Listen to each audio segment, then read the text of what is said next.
Hello my friends and welcome. Let's go for the front lines update. We have the update from the Institute of the War Researches.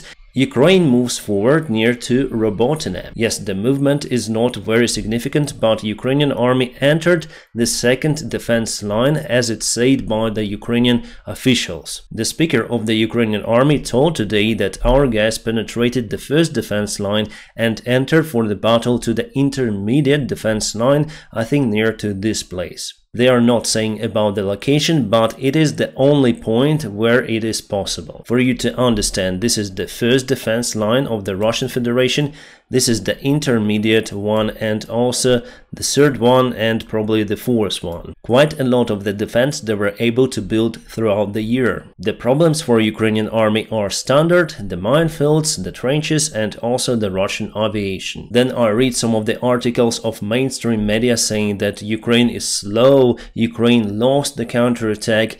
I'm a little bit angry, because Ukraine shouldn't waste its army over there. And unfortunately, it seems like some of our partners are pushing Ukraine for further action very rapidly. Without the proper tools, aviation and long-range missiles, it will be just humiliation of Ukrainian army going full forward throughout those lines. I'm sure that in that case Ukraine may lose the vast part of the army. So Russia might use the situation, taking more army men and send them to Ukraine, taking more territories, for example, over here. So we need to maintain our strategic resources, including people, and not go on attack with those reserves right now. You see, just recently Ukraine took this territory and also near to Staromayorsk, but because of that we got many more losses than usual. Yes, it is war and the Ukrainian army have to fight, but we should use all of the resources to minimize the human losses. That's why we should wait for more ammunition from our allies, including artillery shells. Using artillery systems more often brings awesome benefits for our army. Alright, here near to Staromayorsk there are no any changes, my friends, so let's go to the Bakhmut area, where our officials said that Ukraine moved towards Klishchiivka more. We don't see it on this military map, but our soldiers from the 3rd Assault Brigade are saying that the fighting is ongoing in the village. Russia sent some of the extra reinforcements to Klishchiivka trying to keep this village, but they will not be successful because the very important heights over here and over here are controlled by Ukrainian army. So without getting control over those hills, Russia is unable to secure Klishchiivka. That's why they'll have to leave it. Unfortunately, it takes more time than I expected. And for now, it's early to say about the possible encirclement of the Bakhmut city by Ukrainian forces. Also, we have some news from Kherson area, where Ukrainian forces landed on the other shore. Before we go to it, let me tell you about the partner and also the sponsor of my channel, the Atlas VPN. I highly recommend you to join the best deal they created for my followers, where you may get the Atlas VPN Premium for just $170 per month, plus you'll have 6 months for free. It is the best offer on the market from all of the premium VPN services. And because of the multiple devices support from a single account, I'm sure that my laptop, my iPad and my smartphone are well protected. And just recently then I was sitting in a local cafe using the public Wi-Fi. I got the warning from Atlas VPN that someone tries to reach my YouTube channel and Google account. That is why I changed the password and immediately disconnected from that network. That security monitoring is not available for many VPNs, and luckily Atlas VPN got it. You may hear that English is not my native language, so I constantly studied.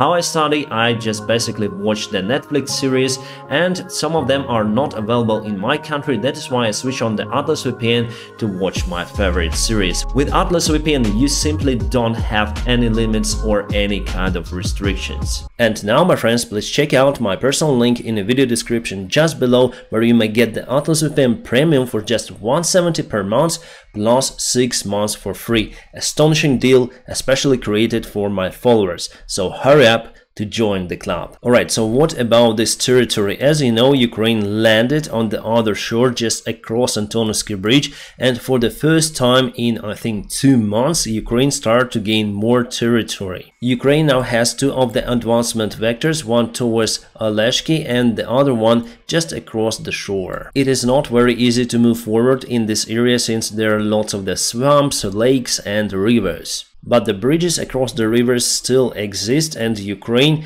advances towards Aleshki. So this map was also published today. You can see that Ukrainian army advances from this area too. So from this area over here, from this area over here across the bridge, and everything will be concentrated on this small bridge in this area. Russia doesn't like that advancement, so they continue to use artillery systems to target our positions. But still, even under artillery fire, our army had to push forward because they already crossed the river. There were already numerous resources sent, so I think it's better to continue. From the information I got, Ukrainian army is just 1 kilometer away from the Aleshki village. So I do expect that Ukraine may try to assault towards this place. That will cut the supply road for the Russian Federation over here. In that case, Ukraine might use Aleshki as their main base for the future advancement across the shore westbound or to the south. Russia also has the defense lines in some of those areas,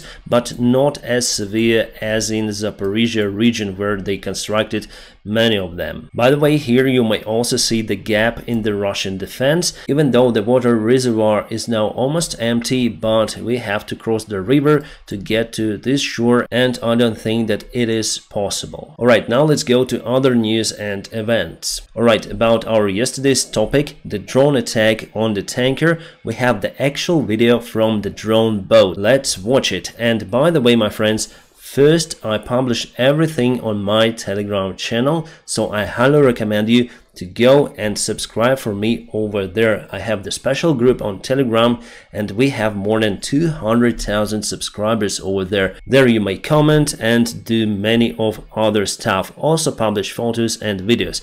So here you can see the tanker and the drone boat goes just towards it.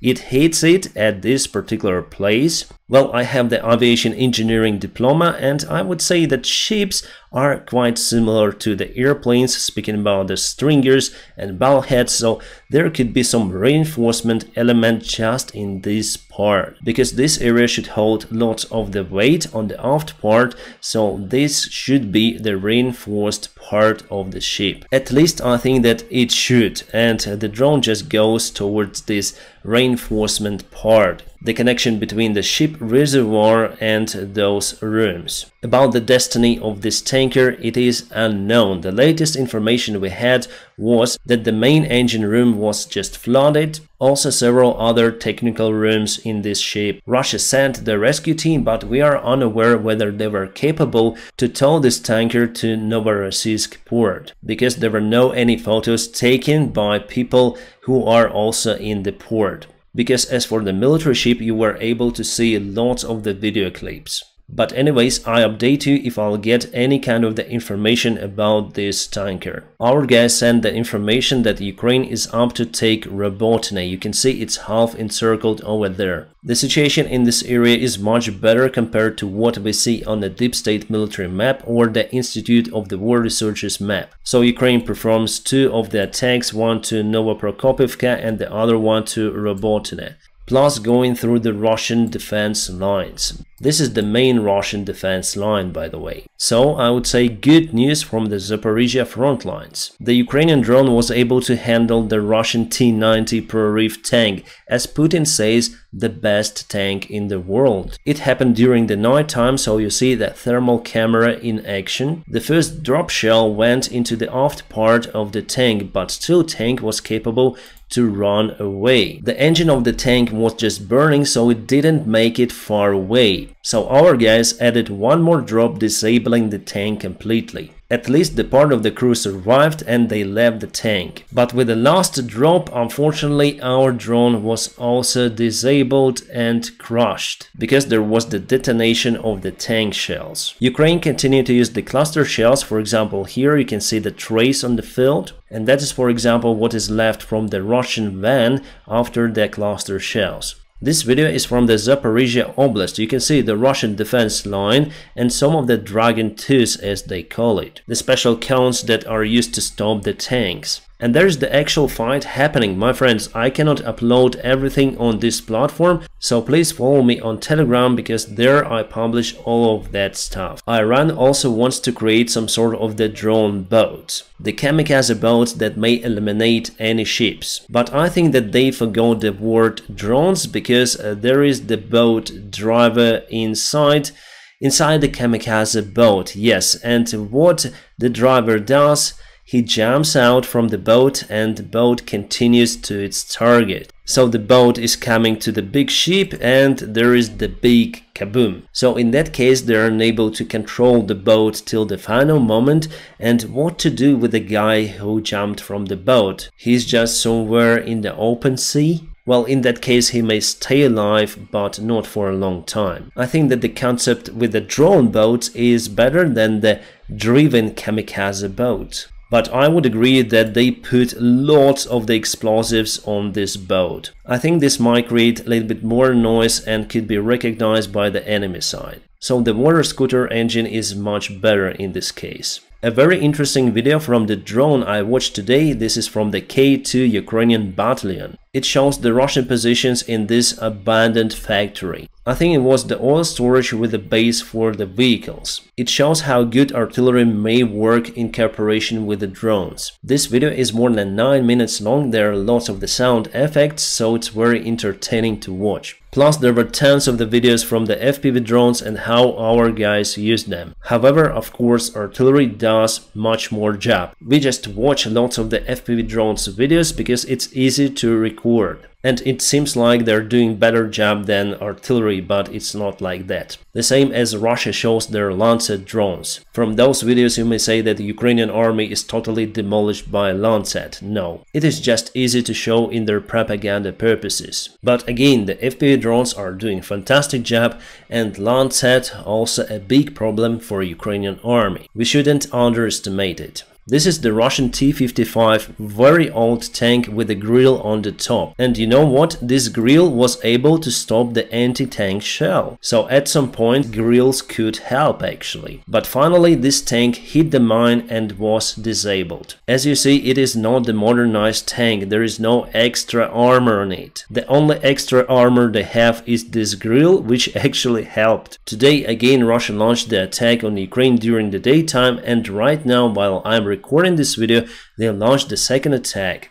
The air sirens are covering the vast part of the Ukrainian territory. During the day attack, however, the Ukrainian defense shut down everything. And near to the Kharkiv city, unfortunately, they targeted the hospital. Russia used the aviation gliding bomb for that. So we're waiting for the Ukrainian response that will happen, I think, this night or early morning. Financial Times went with the article saying that Ukraine now targets the Russian oil export. The Black Sea for Russia is probably the most profitable way to export their oil. They may also use the Baltic Sea for that, but it's not very convenient. From the Black Sea they may go to Mediterranean and then to the Red Sea and then to the ocean next to India or China. Those are the main clients for the Russian oil. If we speak about the Baltic Sea, they need to cross all of the Europe and then go to Mediterranean, go across all of the Mediterranean and then go to the Red Sea, or bypass Africa from the south. It is not convenient for them, and if the winter is very cold, there could be the problems with navigation